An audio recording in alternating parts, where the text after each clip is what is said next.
Majority Leader Steve Scalise says the Fix Our Forests Act will be brought back to the House floor for a vote next week. That act aims to protect America's forests against catastrophic wildfires like in Los Angeles. It passed the last Congress with overwhelming bipartisan support, but it never made it past Senator Chuck Schumer's desk. Joining me now is Arkansas Congressman Bruce Westerman. He's the chairman of the House Natural Resources Committee and is a licensed forester. Mr. Chairman, good to see you. Thank you so much for being here. You introduced the bill. I want you to tell us what's in that bill. You also received a briefing from the Forest Service yesterday about the LA wildfires. Can you tell us what you learned yesterday from the Forest Service and also what's important about that bill? Well, good morning, Maria. Good to be with you. And yeah, such a terrible tragedy we've seen taking place out in Southern California. The briefing from the Forest Service didn't give us a lot of information, just basically how many acres had been burned. The four major fires out there, the Palisades fire being the largest fire, which is the least contained fire, and the Eaton fire, which was just talked about on your show, that now we think could have been caused by from a power line. And when we talk about the Fix Our Forest Act, that's one provision that's in there, is it gives utility companies the right to go in and clear underbrush out of the right-of-ways. And these fires out in California, they're a different animal. A lot of this fire is on the Angeles National Forest, but these are very steep canyons. It's not what you typically think of as a forest. It's chaparral and kind of scrubby oak trees. More of what we would think of as a thicket. And when you get fire with the steep slopes and the wind, it's very hard to contain. So what the Fix Our Forest Act does to help communities like these is allows you to create a defensible zone on the perimeter of the fires where the forest comes right up to the neighborhoods. That's what we call the wildland-urban interface. And this is the last place where emergency firefighters can get in and stop these fires before they start doing the devastation like we've seen in these over 12,000 structures destroyed, and another 50,000 are being threatened by the fires right now. Unbelievable. Why wasn't it allowed to clean up the brush and clean up the forests before? I don't understand. I mean, if you've got very, very dry shrubbery, and it's all over the floor, needs to be manicured or cleaned or whatever, why wasn't that being done?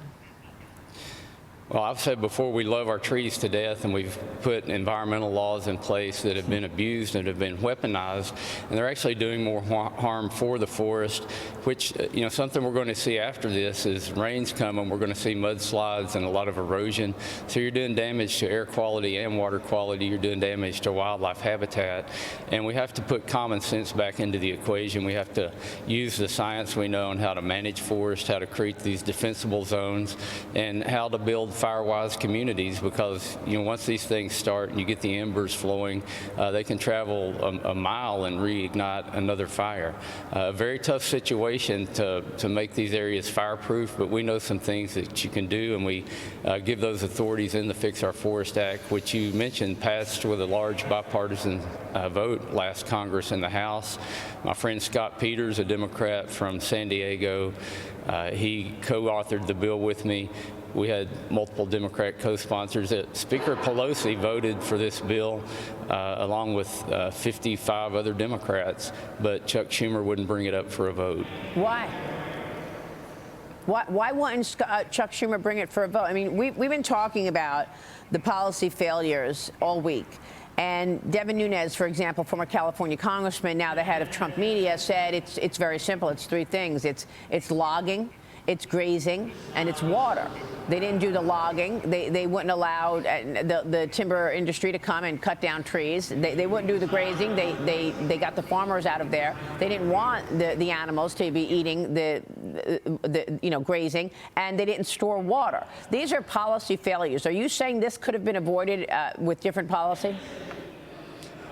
Well, if we'd have passed the bill at the end of last year, it wouldn't have stopped this fire, but this is policy that we've been trying to get passed. I've been here a decade, and we've been trying to get policies like this passed. We've had some small victories. We've seen thinning projects done around South Lake Tahoe that have saved whole communities. We know this works. Okay. It just has to be put in place. And, you sleep in the bed you make, and these policies have made a a really bad bed that people in California are having to sleep in right now. What a terrible shame. Let me switch gears, ask you about Trump's incoming policies, because the president-elect is preparing dozens of executive orders to boost America's energy dominance right after he gets sworn in on Monday. The Wall Street Journal reports that Trump is expected to instruct agencies to begin unwinding President Biden's limits on drilling offshore and on federal land, and is planning to push for a rollback of tailpipe emissions rules he's described as an EV mandate, and resume approvals for plants that export U.S. natural gas. Congressman, your thoughts on these executive orders and what could be done just on day one? Well, President Trump has made it very clear that he wants America to be energy dominant.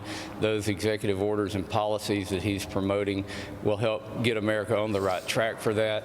We've got a lot of policy that we need to pass through the Natural Resources Committee and other committees that give Americans access to the vast energy deposits that we have. You know, unlike this order that Biden made to take 624 million acres out of production or even possible production on the Outer Continental Shelf.